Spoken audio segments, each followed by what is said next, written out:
चढ़ावा चोरी मामले पर प्रदर्शन के दौरान अपमान किए जाने की बात कही जा रही है। पप्पू यादव ने भगवान राम की तस्वीर जमीन पर रख दी और अपमान किए जाने का आरोप लग रहा है।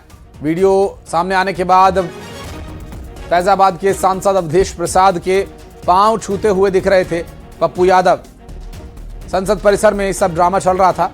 चढ़ावा चोरी का सांकेतिक विरोध करने का यह तरीका अपनाया पप्पू यादव ने और राहुल गांधी इसमें दान देने पहुंचे और ये ड्रामेबाजी भारतीय जनता पार्टी और साधु संतों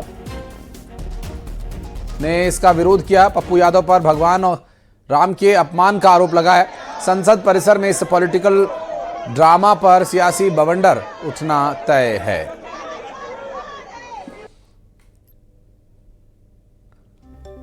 और ये देखिए तस्वीरें हम आपको दिखाएं।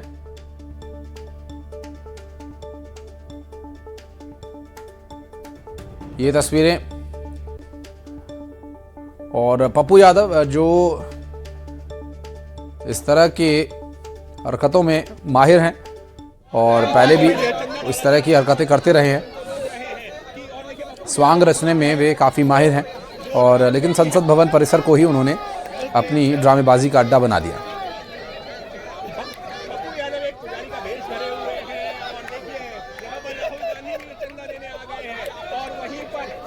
सांसद आ गए हैं जिसमें देखिए राहुल गांधी भी यहाँ पर पप्पू यादव एक पुजारी का भेष करके और दान पार्टी में जो चंदा डाला जा रहा है और कुछ सांसद उनको रोक रहे हैं कि और देखिए पप्पू यादव इस वक्त जो है वो जो दान पेटी है।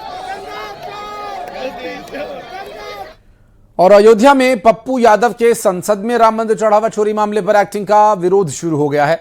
महंत राजू दास ने विपक्षी नेताओं पर करारा प्रहार किया। हनुमानगढ़ी के महंत राजू दास बोले, भगवा वस्त्र पहनकर पप्पू यादव ने जो नौटंकी की उसकी जितनी निंदा हो कम है।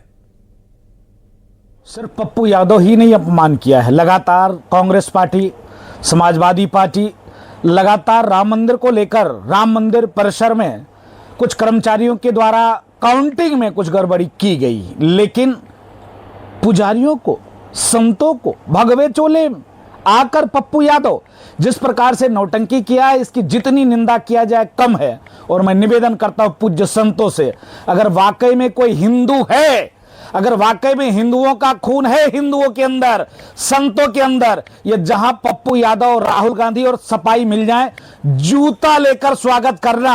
अगर आपने जूता लेकर स्वागत नहीं किया तो तुम वाकई में हिंदू नहीं, तुम वाकई में संत नहीं, तुम वाकई में सनातन से तुमको लेना देना नहीं।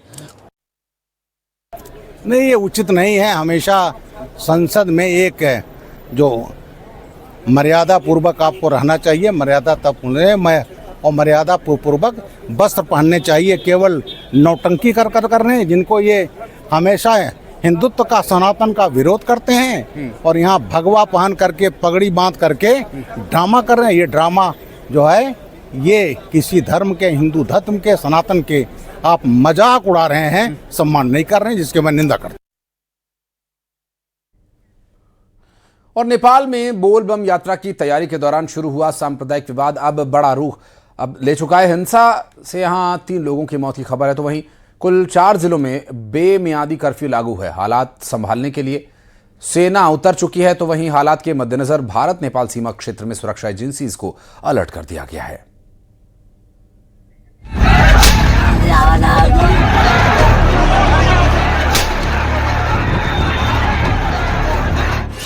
सड़कों पर लोगों का हिंसक सैलाब, शहर शहर फैली नफरत की आग, 2 समुदायों में टकराव से जल उठा नेपाल, धधकती आग, धुएं का गुबार, सड़क पर मौजूद भीड़, सुरक्षा बल के जवानों का मार्च और बवाल के बाद कर्फ्यू के सन्नाटे में कैद ये सूनी गलियां जो बता रही हैं कि सांप्रदायिक हिंसा की आग में नेपाल जल रहा है। बीती 26 जुलाई को हुए एक छोटे से विवाद के बाद नेपाल के कई इलाके हिंसा की चपेट में आए हैं।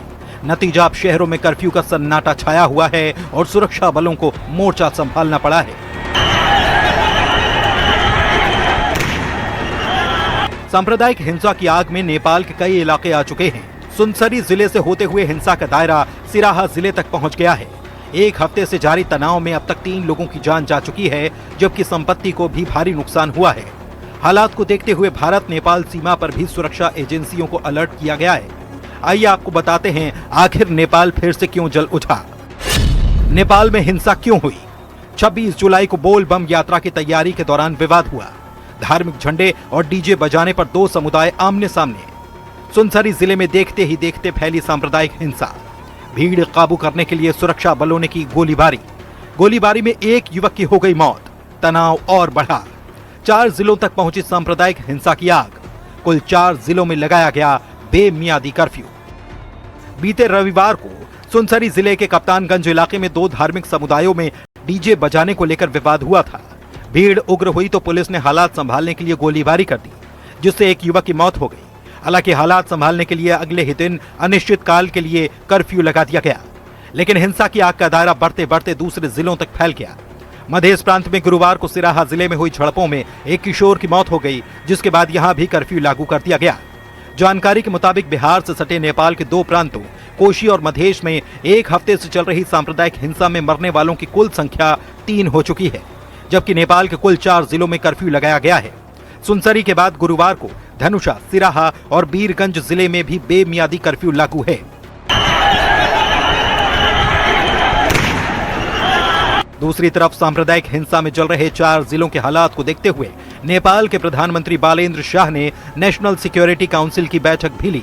एक तरफ नेपाल के राष्ट्रपति रामचंद्र पौडेल ने लोगों से सद्भाव और एकता बनाए रखने की अपील की है, तो वहीं नेपाल के पीएम बालेन्द्र शाह ने भी हिंसा पर दुख जताते हुए लोगों से संयम बरतने के लिए कहा है। भले ही नेपाल में शांति बनाए रखने के लिए कर्फ्यू लागू हो और स्थितियां बेहतर होने के दावे भी किए जा रहे हों, लेकिन छोटे छोटे मुद्दों पर नेपाल में आए दिन धधकती आग वहां की आवाम के लिए ही खतरनाक बनती जा रही है।